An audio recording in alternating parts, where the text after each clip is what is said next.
The slap echoed before the sting reached my cheek. My father's fist followed. I hit the floor.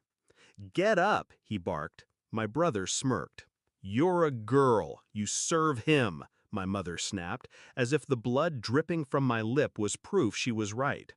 "Do his laundry or get out." That was the night they broke something in me, just not in the way they intended. You see, I once believed in them. I was the daughter who tried, the one who set the table, folded the clothes, brought home grades sharp enough to carve glass. I thought maybe if I excelled, they'd see me. But all they saw was a servant, a shadow orbiting the golden boy, my brother. He got praise for breathing. I got orders for existing. At first, I told myself it was culture, tradition, the way things had always been. But tradition doesn't explain bruises. Culture doesn't explain why my father's hand found my face instead of his heart. The final straw wasn't the beating. It was what I overheard after. My parents laughing in the kitchen. "She'll never leave. She has nowhere to go," Mom said. "She'll bend." "They always bend," Dad added. I didn't bend. I sharpened. I planned in silence. While they shoved my brother's laundry basket into my hands, I was filling out applications, scholarships, grants, jobs. While they berated me for not pouring his tea fast enough, I was teaching myself the law, understanding emancipation, rights, loopholes. Every insult, every bruise became a blueprint. Revenge wasn't going to be a scream.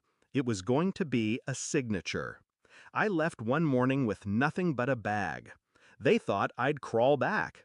Instead, I signed the lease on a tiny apartment 2 cities away. Freedom smells like peeling paint and second-hand curtains, by the way. I cut contact, changed numbers, worked 3 jobs, studied at night, and built the kind of independence they swore I'd never have. The betrayal came when I heard from neighbors what my parents were telling people. "She's unstable. She begged to leave. We sacrificed everything for her. She owes us." My own blood rewriting me as a villain. That's when I stopped being their daughter. I became their reckoning. Step 1. I built my case. Years of texts, orders, recordings of screams through walls. Evidence of neglect. Evidence of abuse. Step 2, I aligned myself with lawyers who saw through the veil of family honor. Step 3, I waited for the perfect stage. It came at another family meeting. This time, not in our house, but in a lawyer's office. They walked in smug.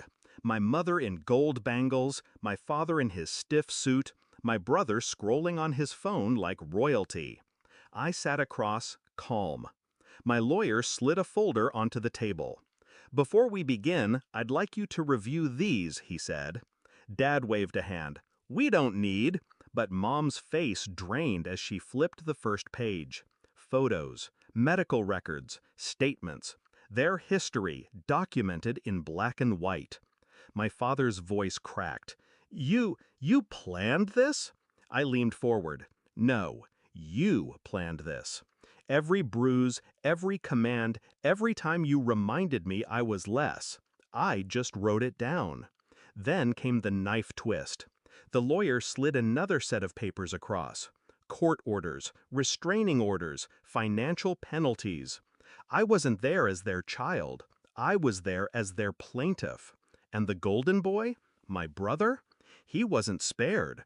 Because the company internship they bragged about, I now owned the stake in the very firm through a scholarship deal. His position was revoked before his coffee cooled. The look on his face, that sudden flicker when a lifetime of entitlement evaporates, was worth more than millions.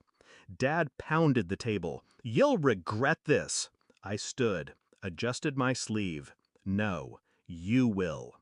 The meeting ended not with shouting, but silence. The kind that suffocates.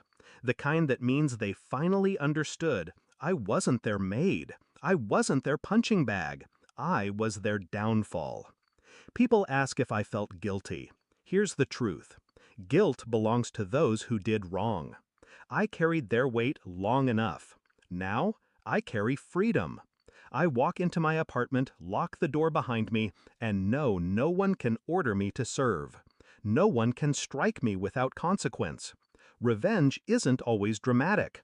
Sometimes it's a quiet room where your abusers are forced to read their sins aloud. Sometimes it's their realization that the girl they dismissed built an empire from the very stones they threw. And sometimes it's as simple as this. When I see their number flash on my phone, I don't answer. Because I don't owe them laundry. I don't owe them tea. I don't owe them anything. They taught me to serve. I taught myself to rise. And when I rose, I made sure they never stood on my back again.